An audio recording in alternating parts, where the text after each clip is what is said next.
I want to address this very common question around the dark side of tiny house, right? I think most of you, if you guys follow me on social media, on YouTube, you guys probably know that we do house hacking. I believe house hacking is a wonderful thing. For example, this tiny house over here, if you've done it correctly, it's going to pay your mortgage in the front. So a lot of benefit to come when it comes to ADU, tiny house hacking, for example, but not without a cost. Lately, what I've been seeing, there's a lot of incompetent house hacker or newer real estate investor. They jump into the game without consider any risk or without consider any knowledge. Hey Ram, say hi. This is my Ram. This is my dog Ram. Want to hang out with us? Yeah, anyway, I lost my train of thought when I'm at. Yeah, there's a lot of newer investor, newer house hacker. They come into the game without considering the risk. So in this video, I want to list out some of the dark side of the tiny house, the ADU, some of the things you should consider, have a plan to mitigate before you even consider doing house hacking. Here we go. Number one, legal and zoning issue. Obviously, this is a big one. In order to put an ADU on the back like this, or do house hacking, or pretty much put up a living structure in your land, your city have to approve it. Your HOA, your freaking HOA, they have to approve it. And if I were to live in, let's say in Houston, for example, it's gonna be almost impossible to put up this ADU inside an HOA, right? So just keep that in mind. Make sure you double check with your local regulation, your local HOA, your city, if there's zoning, if there's any permit to build up a tiny house, and make sure you do it right, because if you do it wrong, if somebody die in it and because you don't have a window in there, right, it's going to be on you. The responsibility is going to be on you. So make sure you do the right thing. You check with all the legal and the zoning issue. As this thing is still developing, right, so there's a lot of legal battle, there's a lot back and forth between the investor, the homeowner, the city. So make sure you follow the law. And if you want to reduce complication, right, you just have to file a location that have no city restriction, no HOA. And yeah, so just consider that in mind. Legal and zoning issue is gonna be a big thing when it comes to tiny home, ADU, and house hacking, right? City of Austin, for example, right, they have a legal process for you to even cut your backyard in half and then build like a fully functional house on the back as well. Not all city is bad, not all HOA is bad, so work with them to make sure. That's number one, the legal and the zoning issue. And then number two, right, a limited space, limited lifestyle. I have a closing, not a closing. I have a guest. He stayed long term at one of my popular booking, and later on she have to request to move it to a bigger house, because tiny house, although it looks cute, it looks fun, it looks romantic, but if you want to stay in a tiny house long term, you have to consider storage. So you have a lot of things to leave, to store your clothes, to cook properly, your recreational. It's a lot of the living factor come in after the excitement and after all the fun. Let's say a week is over, right, and you're back to reality. So although it looks super romantic in theory, super fun, you should consider the livability of it, and the bedding, the way you get up and get in, get out the bed every day, stuff like that. So you have to design your tiny house very custom, very tailored to your specific need.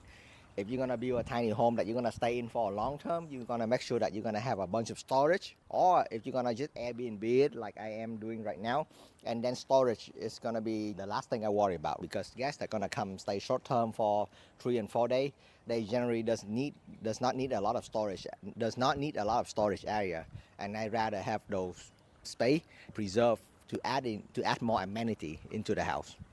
Okay. And then number three, the resale challenge. It's gonna be impossible for you to sell this thing, right? Who's gonna come in here and move it? So you're gonna put a lot of money into the tiny house. Just keep in mind that the exit strategy is gonna be very limited. You can Airbnb it, you can put it on short-term rental until again the law and the regulation change on your city again, and then all of a sudden you cannot do it, lease it out on Airbnb anymore. So keep that in mind. The resale is gonna be a challenge, and that thing, I don't think it's gonna appreciate. So you need to make sure you do your number right, and you need to make sure that you get your money out as far as possible, because I don't think that little shed behind my back is gonna appreciate anytime soon, just like a bigger house that you have over here.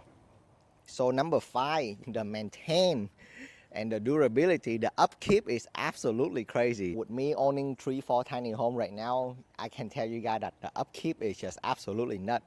Just on the AC alone, right? For example, the AC type that we use is mini split.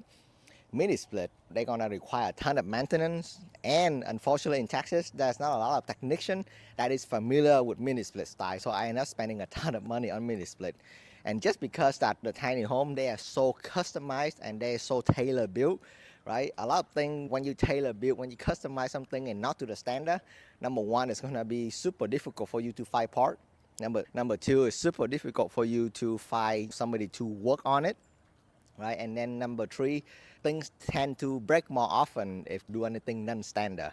If you do anything non-standard, custom building, and especially something small like this, the upkeep is gonna be actually expensive, right? Not cheap compared to all the YouTube video that you see.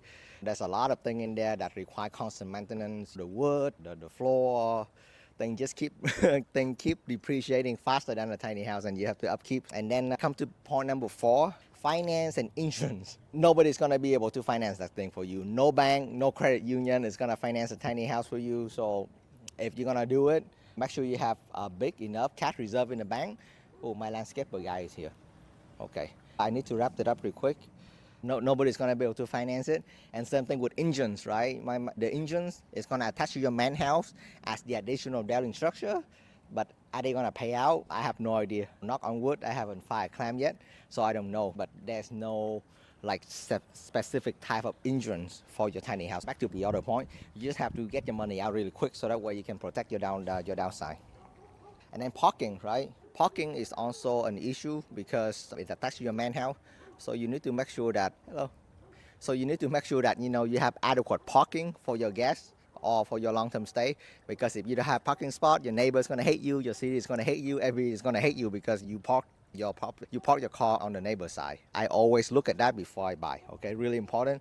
And then the last point is the Shady builder. This thing right here, because it's so customized. I see so many on the internet, people, they're gonna charge you an arm and a leg to build a tiny house. And sometimes the construction and the design cost is way more than the benefit of tiny house, right? Who's gonna fucking pay $200,000 for a tiny house? Come on, I can build a house with $200,000.